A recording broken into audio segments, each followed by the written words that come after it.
les intoxications les plus fréquentes chez l'adulte, c'est pour beaucoup des accidents de ménage ou de bricolage. Quand vous utilisez des produits dans les règles de l'art, comme ce qui est mentionné sur l'étiquette ou sur la notice du produit, en général ça se passe bien, mais bien souvent les gens ont une tendance à faire leurs propres recettes, notamment des mélanges. Le plus fréquent c'est javel avec un acide, par exemple du vinaigre ou de l'acide chlorhydrique. Il faut savoir que la javel ne supporte rien comme mélange. Dès que vous la mélangez avec quelque chose, vous allez créer une réaction chimique, notamment avec un acide, ça fait du dichlore. Le dichlore, c'est un gaz qui brûle, c'était même un gaz de combat. Et donc ça peut vous envoyer aux urgences avec une détresse respiratoire. Donc ce qu'il faut, c'est essentiellement appliquer les consignes des fabricants, porter des protections quand vous manipulez certains produits, particulièrement les corrosifs, et puis pas faire de mélange. Dans le bricolage et le ménage, on a également les grands ménages de printemps avec l'usage des anti-mousses pour toiture. Vous avez également des javels concentrés ou des eaux oxygénées concentrées que vous pouvez trouver dans ces usages-là ou l'usage de bricolage. L'essentiel des effets avec ces produits de ménage sont quand même des effets, une irritation, voire des lésions corrosives, si on les ingère évidemment, mais même si jamais on les respire, et puis des brûlures de la peau, des yeux, si jamais on les reçoit sur la peau ou dans les yeux. Pour les médicaments, on a beaucoup d'erreurs de traitement, donc voilà, les gens qui se souviennent plus s'ils ont pris leur médicament, qu'ils le reprennent, ou qu'ils ne l'ont pas pris, ou qu'ils se sont trompés, qui ont pris ceux du conjoint.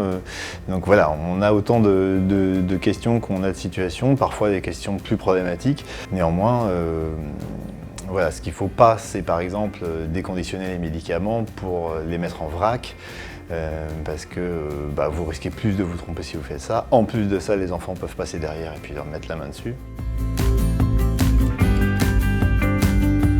C'est les produits qui ne viennent pas de canaux de distribution classiques. C'est-à-dire que vous achetez quelque chose sur Internet, vous le ramenez de l'étranger, vous l'achetez à la sauvette, vous pouvez vous retrouver avec des substances, des compositions des produits que vous ne retrouverez pas dans les produits grand public. C'est pareil avec certains produits que vous pouvez ramener de votre travail. Donc, si vous faites des achats de ce type-là, vous allez vous retrouver avec des substances qui sont potentiellement des produits plus concentrés, des substances qui sont interdites, des substances qui n'ont parfois jamais été autorisées en France, et avec un potentiel d'intoxication parfois extrêmement élevé.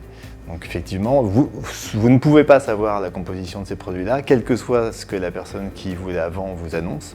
Par exemple, dans les choses qu'on a eues récemment, on a eu des produits pour maigrir qui étaient supposés être 100% à base de plantes, qui contenaient exclusivement de la sibutramine, une substance qui est une amphétamine. Jusqu'à preuve du contraire, tous les miels supposément aphrodisiaques vendus sur Internet contiennent du tadalafil, enfin un dérivé un cousin du sildenafil. Récemment, on a eu des cas graves, dont des décès liés à l'utilisation, la présence au domicile des gens d'un produit acheté à la sauvette en Île-de-France qui est un insecticide vendu pour se débarrasser des punaises de lit.